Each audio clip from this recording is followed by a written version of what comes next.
any presence of evil, any fear, any spirit of lies and falsehood, we reject, rebuke, and shatter through the light of the gospel. And we pray, Holy Spirit, that you will be upon us. Dalangin namin, Espiritong Banal, kalooban niyo kami na makaunawa ng salita ng Diyos. Bigyan niyo kami ng kakayahan na maunawaan ang mga hiwaga at ito mabigyan namin ng aplikasyon sa aming buhay. And Father, we pray that you will lift up only your name. Use your servant as your tool, O Lord, as your instrument, but we like you to be our speaker. Speak to each one of us. From your heart, O Father, speak to each one of us.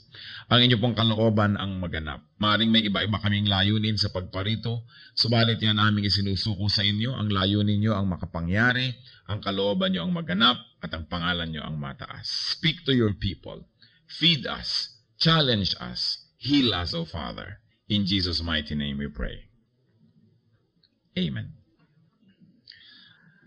At atin pong nabatid at lalo nang na-appreciate that God loves us. Parang sinasabi natin, ang dami-daming tao nangangailangan ng love kung saan-saan naghahanap. Samantalang ang Diyos ay umiibig. At samantalang ang Diyos ay nasa lahat ng dako. Hindi natin kailangan lumayo kung talagang pag-ibig ang ating hinahanap. Siyempre, love begets love.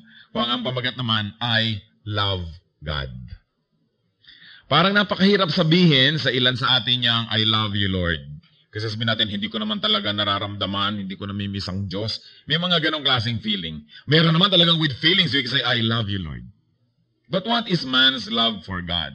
First of all, ang pag-ibig po ng tao para sa Diyos ay marapat lang tanggapin ng Diyos. Man's love for God was and is well-earned and well-deserved by God. Bakit? God created us. Nilikha tayo ng Diyos. Yun pa lang sapat ng dahilan para natin siya mahalin eh. Pero hindi lang yon. Hindi lang tayo nilikha ng Diyos nung tayo nagkamali at lumayo sa Kanya, iniligtas pa tayo. God sent His only begotten Son to die in our place. So siya, ang ating mandilikha, siya pa yung ating tagapagligtas.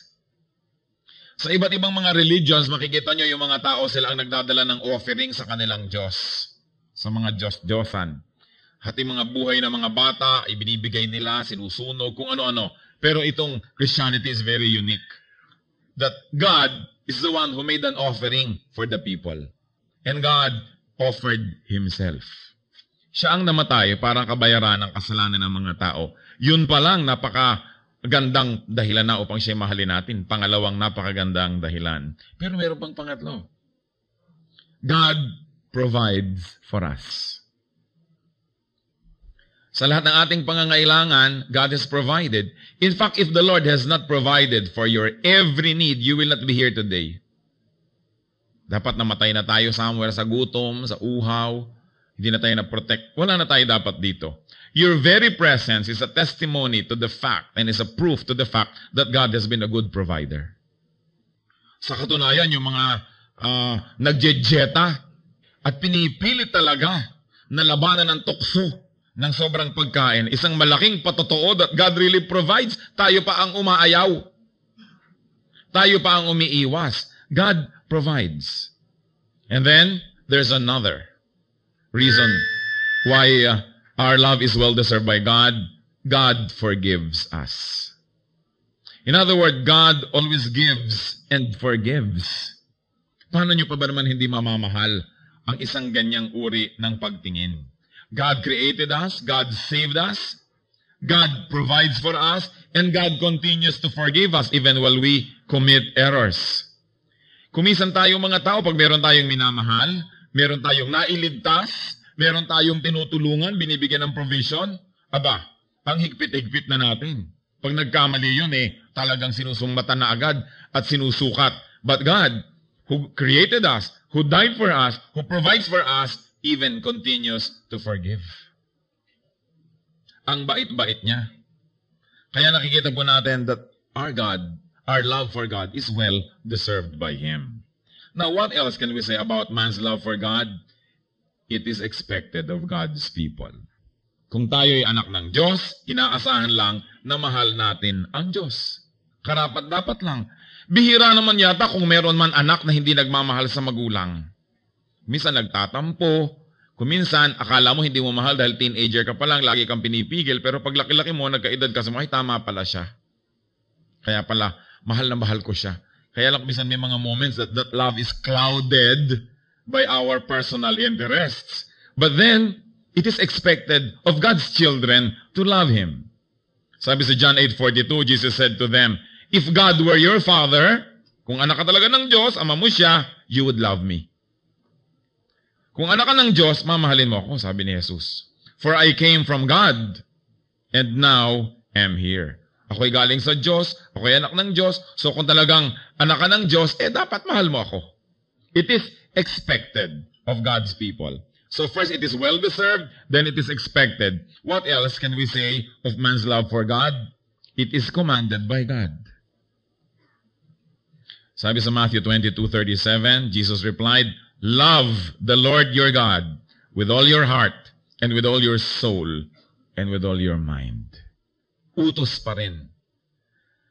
Napakahalagang mga dahilan kung bakit dapat mahalin ng Diyos. God deserves it. It is expected of God's people. And 3, it is commanded. Any of those 3 reasons is enough for us to love God. Tapos 3 pa. Ngayon, how can we express our love for God? Kuminsan ang hirap ipahayag. Mabuti pa, mahal mo yung aso o bigyan mo ng pagkain, tapik-tapikin mo, madaling ipakita. O mahal mo yung girlfriend mo, bigyan mo ng tsoklateng konting puso. Mahal mo ang nanay mo, entregahan mo. Di ba? O mahal mo ang iyong asawa, alalahanin mo siya, ganito, ganito. Madali, ipakita, abutan mo ng malamig na tubig, abutan mo ng kape o ano, madaling ipakita. Pero paano ipinapakita ang pag-ibig sa Diyos? Parang napaka-abstract. Kaya maraming mga tao hindi naiintindihan. Paano ko nga ba mamahalin ng Diyos? Hindi ko naman siya pwedeng abutan ng kapay o kamutin ng likod. Paano ko siya mamahalin? Our love for God, first and foremost, need not be emotional. Lagi kasi natin ina-equate yung love with emotion.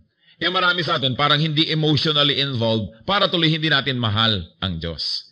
Although a lot of us are so blessed that even that love for God is expressed through emotions. Nararamdaman din, may emosyon. Mabuti, maganda yun. Pero hindi lahat kasi ng tao emosyonal. Di po ba? Kaya tuloy, pag hindi ka emosyonal, akala mo hindi ka na rin umiibig. Akala mo hindi mo mahal. But then, love for God can be expressed through many ways. And some of these are, number 1, obedience. Hindi nyo malaman kung paano nyo mamahalin ng Diyos, sundin nyo siya. Pagmamahal yun. Kasi ang sabi sa John 14:24, he who does not love me will not obey my teaching. Ang linaw-linaw ng sinabi ng Panginoon, he who does not love me will not obey my teaching. Therefore, pag binaligtad, he who loves me will obey my teaching. Namamroblema tayo kung paano makikipagmahalan sa Diyos, hindi natin maipahayag, hindi niyo siya maabot, nasan siya, paano ko gagawin? Obey. That is love. Para mga anak, mahal yung mga magulang nyo, sundin sila. Liba nilang pinapagawa sa inyo mali o masama. Isa yan sa pinakamadadaling at pinakakitang-kita, pinaka-obvious, pinaka-tangible ways to express love. Niya, obey. Sabi sa John 14:15, if you love me, you will obey what I command. Kaya huwag tayong sabi, Lord, I love you, Lord, I love you, Lord, pataas-taas ng kamay at luha-luha, I love you, tapos hindi naman sumusunod. But if you love me, you will obey my commands. John 2:5, sabi ng mother ni Jesus sa mga servants, do whatever He tells you. Obedience. And 1 John 5:3 is very clear. This is love for God, to obey His commands. So nakakita na tayo ng isang malinaw, madaling makita at madaling masukat na paraan kung paano natin iibigin ang Diyos. Remember, it is commanded of us to love God. Not to love God is to sin. Pero huwag naman dahil sa takot, kaya natin siya mamahalin. Dahil well-deserved naman niya yun. Napag-usapan na natin ang mga dahilan. Di po ba? It is well-deserved. It is expected of us. So paano ipapahayag? 1 is through obedience. If you love God, obey Him. Then, another way to express our love for God, service. Serve God. Matthew 6:24, no one can serve 2 masters. Either he will hate the one and love the other, or he will be devoted to the one and despise the other. you cannot serve both God and money. Meaning, may expected pala that God is to be treated as a master. A master must be obeyed. And it is one form of showing our love, to serve. Sabi nga nila, at pabalik-balik, we just revise it a little bit, you can serve without loving. Pwede naman eh. Binabayaran kayo, utusan kayo, pwede kayo maglingkod without love. But you cannot love without serving. Pag talagang may love, may service. Kaya nakita nyo kung gaano kamahal ng mga nanay, mga anak nila, gigising ng maaga, pagluluto, naglalaba, kung ano-ano. Service. This is love. Hindi pwedeng sabihin mo, mahal kita, pero hindi kita saservan. Love is equated with service. So we love God, we serve God. Third, how else can we show and express our love for God? Service to fellow men. Ang tunay na nagmamahal sa Diyos at naglilingkod sa Diyos ay naglilingkod sa kanyang kapwa. Dahil ang totoo, hindi naman natin pwedeng paglingkuran ang Diyos directly dahil wala naman siyang kailangan. Pero ang sabi niya, kung anong ginagawa niyo dito sa mga pinakamaliliit na mga ito, sa mga pinakadukha, pinakakawawa, yun ay ginagawa niyo para sa akin. You want to serve God? Serve your fellow men. Hindi mo naaabutan ang Diyos ng nilugaw, pero pwede ka mag-abot ng nilugaw sa isang may sakit. Hindi natin nasisilungan ng payong, hindi pwedeng isukob ang Diyos sa payong dahil hindi naman siya nababasa ng ulan, pero pwede ka magsukob ng iba. Hindi naman natin ang Diyos pwedeng pautangin, pero pwede tayong magbigay sa iba. At ang Diyos hindi natin pwedeng patawarin dahil wala naman siyang sukat ihingi ng tawad, pero pwede tayong magpatawad sa iba. Sapagkat lahat ng ginagawa natin sa ating kapwa, lalong-lalo sa kapatiran, ay ginagawa natin para sa Kanya o ginagawa natin sa Kanya. So John 21:15-17, when they had finished eating, alam niyo po itong Pedro, napakalakas ng loob magsabi kay Lord, ako'y mamamatay para sa iyo, hindi kita itatanggi kahit kailan. Sabi ni Lord, dahan-dahan kasi mga pagsasalita sapagkat baka kainin mo yung mga sinasabi mo. And anyway, itinatwa ni Pedro ang Panginoon 3 beses. Noong nakakahulihan na, at siya ina-identify na kasama ni Jesus of Nazareth, itinatwa na niya, hindi ko kilala yan. Hindi ako kasama. Hindi, kamukha ka pa nga ng punto eh. Hanggang nagmura pa siya para lang masabing, ay hindi nga ito alagad ni Kristo na nagmumura. Lahat na nang pwede niyang gawin para itatwa, huwag lang siyang mapahamak at mahuli. In other words, 3 beses niyang idinenay ang Panginoon eh. Pagkatapos ang Panginoon ay nabuhay na muli, anong nakita niyang ginagawa nila Pedro? Nangingisda na naman, ginawa na ngang fishers of men, naging na namang fishermen. Bumalik sila sa dati. Nalimutan nila yung dapat nilang gawin para sa Panginoon, takot ang nangibabaw sa kanila, at yung personal na mga pangangailangan, needs, and personal agenda. So they went back fishing. At pagkatapos, nung nangingisda sila, nakita nila ang Panginoon doon sa may pampang, nag-iihaw na ng isda, hindi naman ng isda, no? At nung sila ay lumapit, sila ay pinapakain.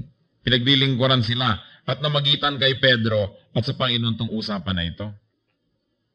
Sabi niya, when they had finished eating, John 21:15-17, Jesus said to Simon Peter, Simon, son of John, do you truly love me more than these? Siguro more than this fish. Dahil bakit fishing na naman ang ginagawa niya? No? More than this, your personal interest, your personal agenda, your personal needs. Sabi, yes, Lord, you know that I love you. Sabi ng Panginoon, Eddie, feed my sheep. Then again, Jesus said, Simon, son of John, do you truly love me? He answered, yes, Lord, you know that I love you. Then Jesus said, take care of my sheep.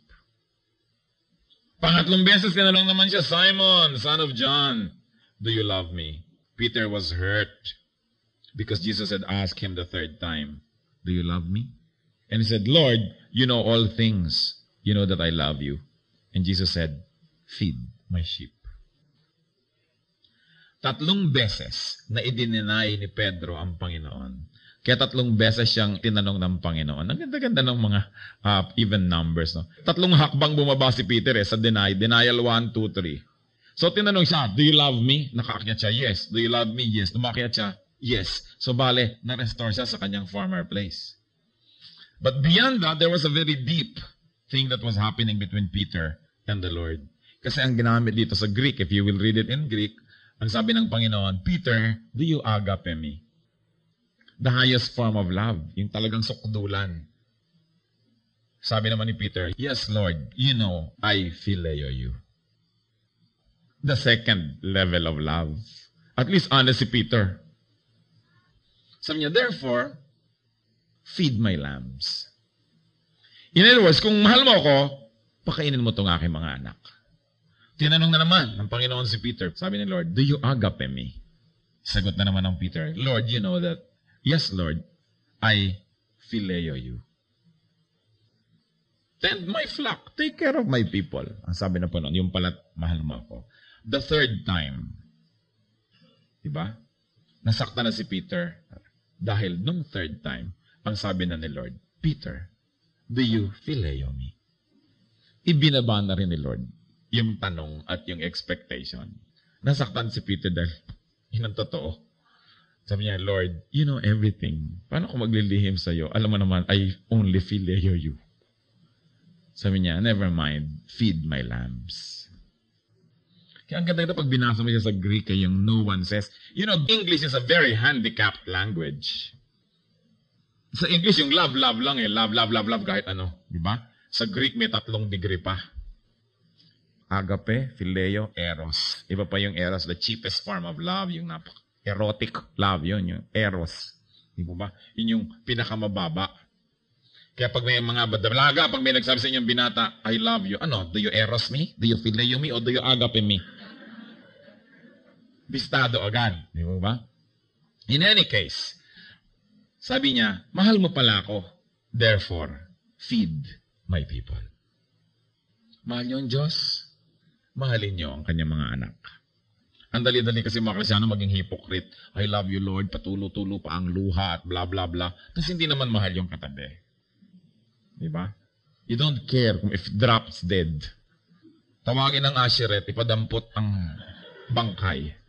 So, hindi totoo. Kasi pinakita dito ni Lord mahal mo ako, serve your fellow men. Yun ang ibig sabihin ng pagmamahal. And another expression, hindi lang service. Love for God means love for our fellow men. Kaya maraming tao nawawalan ng gana sa mga relihiyosa at mga relihiyoso. Dasal ng dasal, simba ng simba. Wala namang pag-ibig. Kaya tuloy mga disillusion about religion Kung katulad lang naman itong mga hypocrites ito, wag na. Because the people of God will be known because of and for their love. Why? Because our God is a God of love. You want to really express your love for God? Love your fellow men.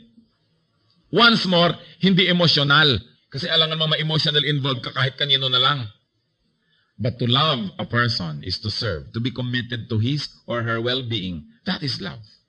So hindi ka dapat ma-embarrass sinasabi mo sa brother o sister, I love you. May ano yan, parang, is he or isn't he? Bakit niya nila-love ako? Eros yata yung iniisip niyo na love.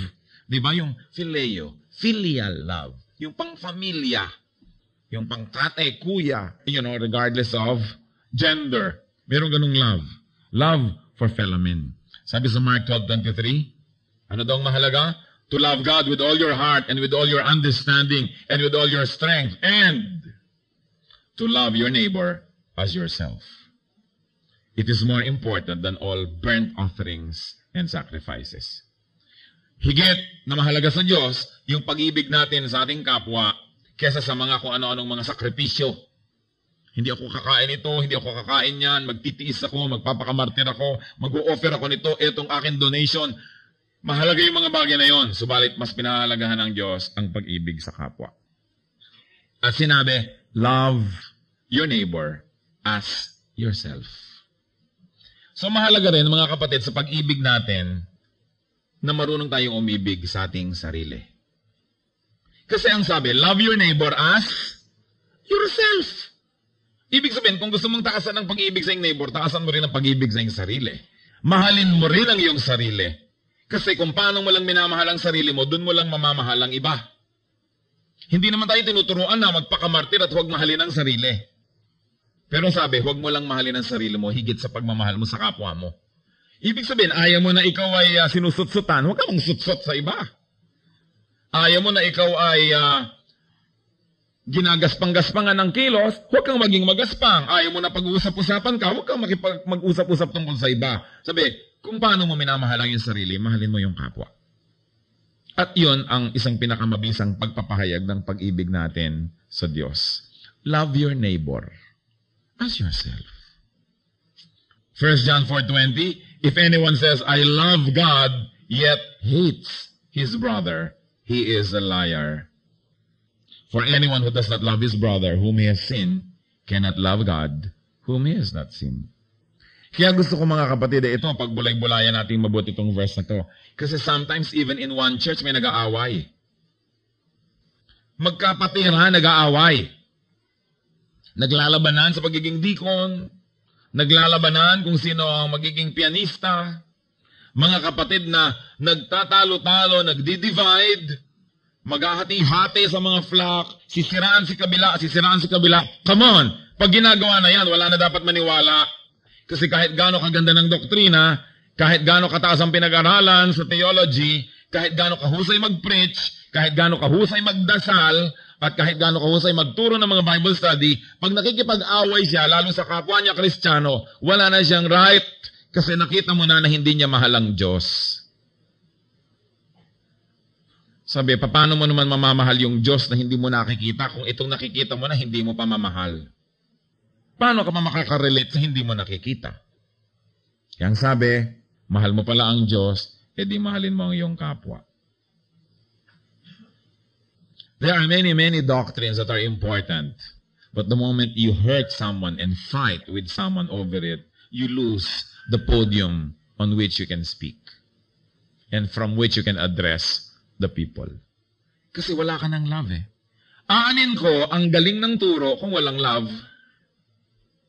Magigilang tayo mapagmataas kasi ang gagaling natin, ang rurunong. Aanin nyo ang husay kung walang pag-ibig. Nagagamit lang yan para magmataas, para mang-api ng kapwa.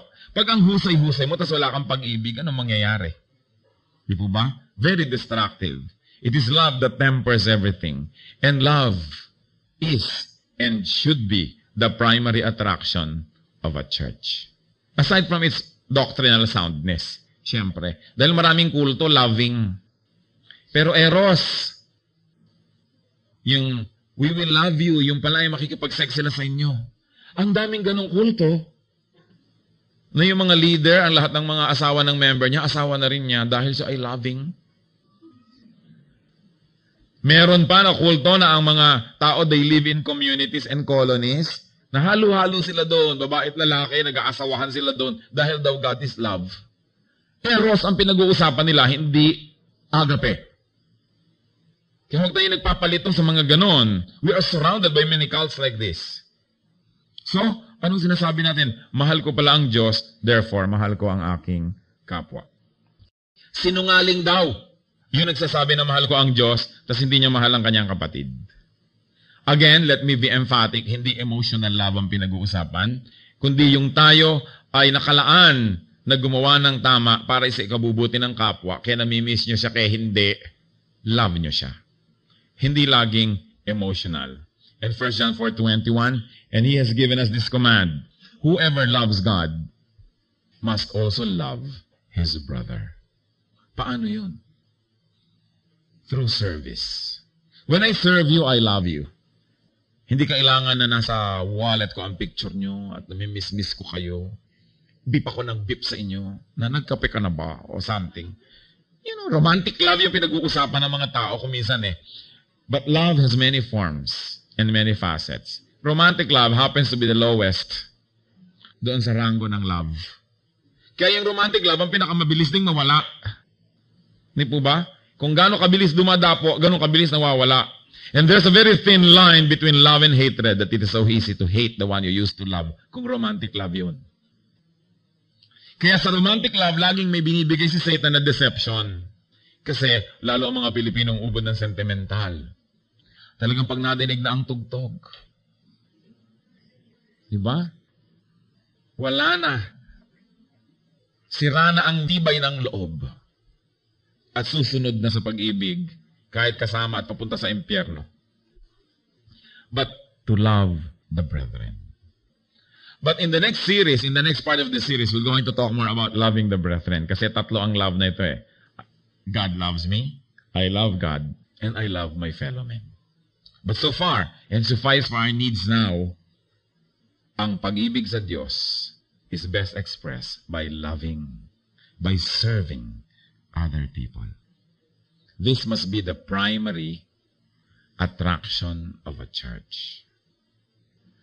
Aside from doctrinal correctness. Pero alam nyo, kung minsan nagkakamali tayo sa church sa pag-attract sa mga tao. Sasabihin natin, attend our church and be saved. Diba? Pero yung salvation, na-appreciate lang yun ng mga na-saved na. Pero yung hindi pa saved hindi nga niya alam na saved siya o hindi siya saved eh. Sa kanya, hindi issue yun. Di po ba? Magtanong kayo sa mga tao sa kalye, ano bang issue nila? Masave ang kanilang kaluluwa o may makadate sila? May mag-beep sa kanila. Di ba? Kaya nga kahit pumunta sa impyerno kaluluwa, may umibig lang, pwede na eh. Kasi mas immediate at mas naiintindihan ng tao yung kanyang need for love more than need for salvation. Pagka nga ang attraction mo, attend our church and be saved. Lalong nagkakaroon ng question mark yung mga tao eh. Ano yan? Anong klaseng salvation? Paano nyo naman nalaman na saved kayo? Kaya ang laki-laki ng issue na nangyayari. Meron naman nadaanan ko, Christian bookstore. We have the book that can change your life. Ang presumption nila, everybody likes to change. Pero hindi yung totoo. Lalo yung mga nabubuhay sa kasalanan, huwag mong lalapit. Sabi niya, huwag mo akong babaguhin. Totoo yun. Yung mga nasa addiction, huwag nyo sasabihin i-rehabilitate nyo sila, tatakasan kayo. Di ba? Yung may mga immoral relationship, huwag nyo sabihin, magbasa tayo ng Bible after lesson 2, tanggal ang iyong relasyon. Ayoko mag-Bible study. Di po ba? Yung mga nagmamadyong, ayaw niyan mag-Bible study. Sabihin, baka mamaya pipigil-pigilin niyo ako magmadyong, ha? Meron tayong mga Kristyano ng mga mali-maling presumption eh. Na unang-una, that people are interested with salvation. Attend and be saved. Kaya walang umaaten, nilalangaw. Dahil konting-konting tao ang nakaka-realize na gusto niya at kailangan niya ng salvation. So it's not a good marketing strategy that you are selling salvation because people don't even know about the product and they don't feel a need for it. Lalo, change your life. Lalo namang ayaw ng mga tao. Ang gusto lang mag-change ng life yung absolutely desperate. Kukunti naman yun eh. Di po ba? Pero pag sinabi mong, come here and be loved. Kaka-intriga yata ito. Alam niyo kung bakit? Because 99.9% of people feel that they are underloved. Love naman talaga ang kailangan ng mga tao eh. Di po ba? Love talaga. You know why the Lord was attractive to people? Because He was loving. Hindi lang dahil ang galing-galing niya mag-lecture. Ang dami naman magaling mag-lecture eh. Di po ba? Kasi loving siya. You know what made the first century church attractive as described in the book of Acts? It's love. Sabi sa Acts, araw-araw magkakasama yung mga Kristiyano, breaking bread together, thanking God, praising God with sincere and loving hearts. Pag may nangangailangan, may nagbebenta pa ng property niya para lamang tulungan yung nangangailangan. Sabi ng iba, ay gusto kong sumali sa ganyan. There's a lot of love. It's also one of the reasons why the church has been fairly unattractive, especially to outsiders. Wala naman talaga makitang love. Kadarating-dating pa lang yung bisita, kinakast out na. Papangalawang attend pa lang, ipinapabasag mo na ang kanyang mga alagang Buddha at kung ano-ano. So, parang loving naman tong church na to, yung pinapahalagahan ko, tinutuligsa. Di po ba? Hindi pa niya na-appreciate yung mga religious nuances, yung mga shades of meaning ng religion eh. Tinutuligsa mo na siya, tinutuligsa mo lola niya, yung tiya niyang religyosa. Very unloving yung church kasi ang church napaka-judgmental. Kaya nakita niyo ang Panginoon, di ba? Bihirang-bihira naman mang-rebuke ka. Ang nire-rebuke lang niya lagi, yung mga Pharisees, yung mga hypocrite. Pero yung mga sinners, welcome. Anong tawag kay Kristo? Friend of sinners. Pero hindi ang mga Kristiyano ngayon. Sobra tayo. May kaibigan ka. Halimbawa, naninigarilyo. Pag pupunta na sa church, huwag ka maninigarilyo doon, ha? Ibig sabihin yung parang, hindi ka accepted doon. Kailangan maging kamukha ka namin para ka maging acceptable. Ibig sabihin, ano ba ako? Hindi pala ako accepted dyan, eh. Bakit ako pupunta dyan? Of course, ayaw naman natin naninigarilyo sa dyan, eh. Mga lungs natin, eh, baka naman magkasakit tayo. Pero ang point, ang ginagawa agad natin, pagka mayroong mga bago, pinipilit natin silang mag-conform sa atin for our own comfort and to their discomfort. So, anong nangyayari? Ayaw nila. Ano bang mabuti umattend sa'yo dyan ang nakapang-basketball dahil papunta sa basketballan mamaya o huwag na lang siyang umattend? Alam niyo, di ba? Jeprock siya eh. Haba-haba ng buhok. Nasa right eh. No? Kaponitel pa siguro. Ngayon, haba ng buhok na kaibigan mo. Evil. Di ba? Anong suot niya? Camel's hair. So kung tutuusin mo, ano kayang equivalent nun today? Siguro naka-walking shorts siya, naka-walkman, at kung ano man ang itsura niya, hindi siya tatanggapin ng church. Si John the Baptist, kung nabubuhay ngayon, walang pag-asa kahit maging deacon. Kasi dapat clean-shaven, nakakurbata, di ba? At gentle at sumusunod sa etiquette, book of etiquette ni Wilhelmina Cruz Tapalla o kung sino man. Kaya tuloy, ang hirap para sa mga unbelievers pumunta sa church. Kasi we expect them to be already shining examples samantalang they have to go through the system. Dapat i-review yan. Is the church loving or judgmental? Alam nyo, meron akong Bible study na talaga namang hirap na hirap ako dahil may naninigarilyo. Pero hindi ko naman siguro dapat sabihin sa kanya, huwag ka manigarilyo kasi evil yan. Dapat ko siyang turuan at dapat siyang dumating sa point na convict siya kung mako-convict siya. Kasi ako'y teacher, hindi judge. Ituturo ko sa'yo. Sabi na sa'yo na kung gusto mo sundin yan o hindi. Ba't kita panghihimasukan? Diyos nga, hindi ka pinanghihimasukan eh. Ako pang manghimasok. Kasi ang mga religious people ngayon, lumalampas sa kanilang dapat gawin. There's very little love in the church. Diba? Sa atin lang eh, sa church na ito. Oh, come on. Ganon din yun. Pag kayo, nasa inyong bahay, may bisita kayo, ano ninyong gagawin? Una silang papaupuin, di ba? Papakainin, kakausapin. Dito ang mga bisita, walang kumakausap. Pag upuan, nauna na yung mga dati. Ay, naku, bahala na yung mga bisita maghanap. Bahala sila sa buhay nila. At syempre, sa parking, nauna lang nakapark ang pastor at ang mga deacon at kung sino-sinong mga Sanhedrin. Ang mga bisita, wala maparkan. So, uuwi na lang, lampas na. Kasi hindi, love. Nasaan yun? You will know God's people through their love. At alam nyo, if a church is loving, hindi siya judgmental, we have to lock the doors to keep the people out. Because everybody likes to be in a group that loves. So yun. The church. At hindi naman tayo nang lalab para pang uto, para dumami yung mga tao. No. Because God is love. Therefore, the church of God must be loving.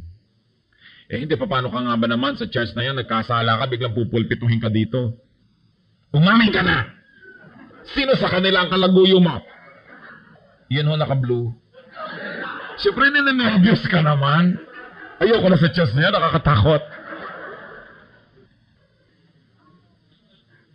Yung sobra tayo kumisa na legalistic. Hindi ko alam kung ang gusto natin yung mga tao ay para mga asong turuan na i-display natin sa lahat na, oy, discipline sila. Pero props lang sila para mapuri yung church o yung pastor. O talaga bang iibigin mo yung mga makasalanan? The Lord was called a friend of sinners. Because He was very loving. And Jesus Christ, up to now, is still a Savior. He is not yet a judge. Sadly, nauunahan pa ng mga anak ng Diyos, yung Diyos sa panghuhusga. Kasi wala pang ginajudge ang Diyos. Meron na bang ginajudge? Pag namatay tayo, kasama na yung judgment. So, dalawa lang ang chances na ma-judge ka eh. Pag namatay ka, kasi sabi sa Hebrews 9:27, after death comes judgment. So, habang buhay pa yung tao, hindi mo siya dapat i-judge. Right? Buhay pa eh. Second, kung buhay ka pa, pero nag-second coming na, si Kristo, pagbalik niya, judge. Hindi na Savior. Judge na. So, Huwag mong unahan ng Diyos.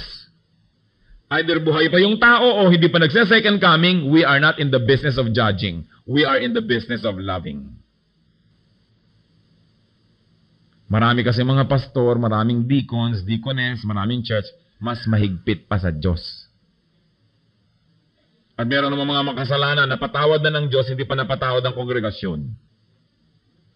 Isang deacon, nagkasala, sabi ng kongregasyon, 3 taon ang pagtitika bago ka uli maging deacon. Nagsisining tao, pinatawad na ng Diyos, yung kongregasyon hindi pa nagpapatawad. I don't want to be a part of that church.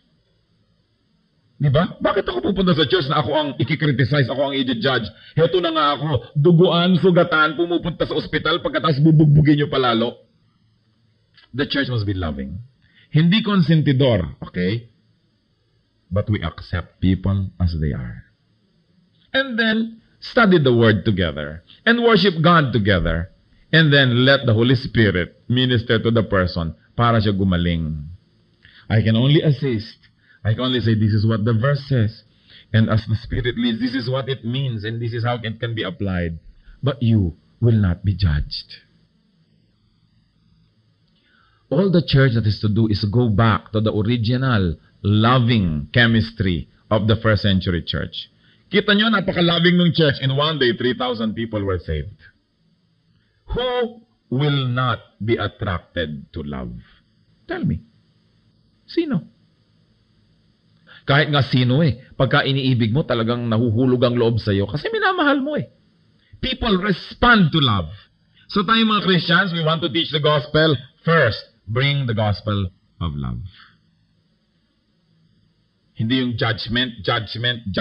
Napaka-judgmental ng church. Kita nyo, walang mangyari. Hindi nag-grow. Hindi naman tayo loving lang para dumami. Kahit anong gawin nyo, okay lang. Hindi ganon. We begin with love and acceptance. But we don't stop there. But we begin there. Then of course, you minister to people to the point na they are parts of God's family. Pwede mo na yan rebukein kasi matibay na. Di ba? Halaman man kung katatanim lang, ingat na ingat ka sa pagdilig. Pero pag matibay na, kahit pasiritan mo ng host, alam mo, nandiyan pa rin yan kasi matibay na. Pero hindi naman kararating-rating lang, kadapu-dapu kutakot-takot na criticism ang kanyang iniintindi. We make big deals out of very, very small things. I was in Japan last week. Ang tanong ng mga iba doon, kasi mga musician mga tumutugtog sila sa kung ano-anong mga club. Pagkatapos nag-worship sila, Pastor, pwede ho ba ang lalaking may hikaw? Kaya ito na naman itong hikaw na to. We will go to World War III for this issue na naman. Parang, bakit ba pinapalaki ito? Kaya ng tenga mo, sot mo. Talaga ho.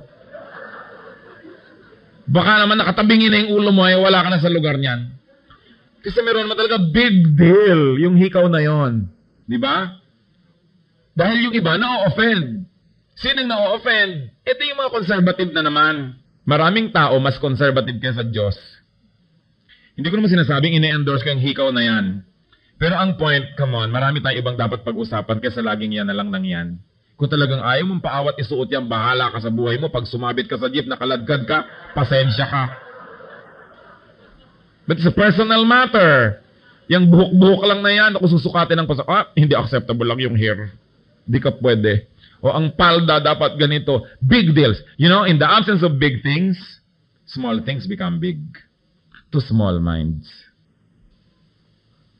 Hindi yung nasa labas lang mahalaga nasa loob. If I'm going to commit an error, I like to commit on the side of being loving. Rather than on the side of being strict. Kasi ang Diyos nga natawag na friend of sinners. Para sa akin yun hindi kapintasan. Ibig sabihin, gano'n siya ka-loving na pagkamala siyang friend of sinners. Kasi talagang mang friend siya of sinners. Di po ba? God is a friend of sinners. And we are sinners. Sabi nga ni Paul, I am the foremost of sinners. Buta na lang God is a friend of sinners. Because if God is an enemy of sinners, nobody has any hope.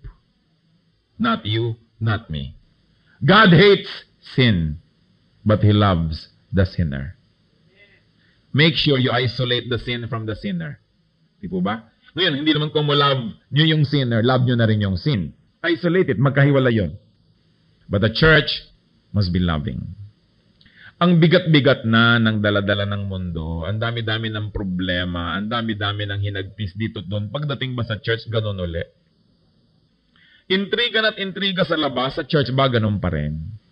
Makikipagtunggali mo sa labas, pagdating ba dito, ganun na naman? Bakit pa? Ba't pa may church? Accept people as they are. Pray for them. Minister to them. Hope for the best. And let the Lord do the rest. That's what we are here for.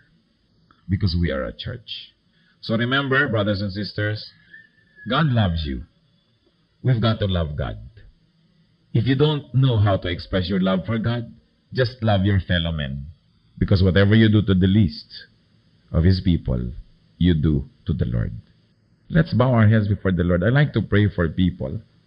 Panginoon, sa pagpapagaling mo sa mga sugat na ito, punuin mo ng iba yung kakayahang umibig ang aming mga puso.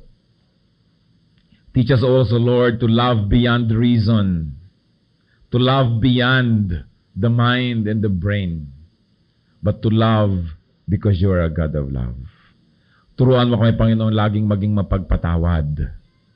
Habaan mo ang aming pasensya, Panginoon, sa aming kapwa.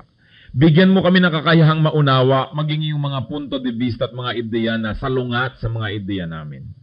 At bigyan mo kami ng malasakit, maging sa mga taong lumalaban sa amin o kumakalaban sa amin, sapagkat ganyan din ang pag-ibig niyo sa amin, Panginoon.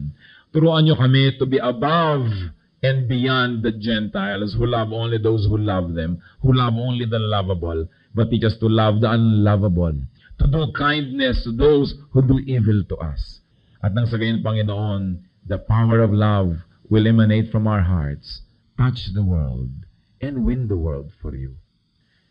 Alam din namin, Panginoon, na napakaraming mga tao sa paligid namin, tulad din namin, sila rin ay nangangailangan ng pag-ibig. Iba't iba ang paraan ng paghanap nito, pero lahat kami nangangailangan ng pagmamahal. Nawa, Panginoon, sa pag-ibig mo at pagmamahal sa maraming tao, gamitin mo kaming kasangkapan. Dumaloy sa amin ang pag-ibig mo na yan, at kami man, Panginoon, mapuspos nito.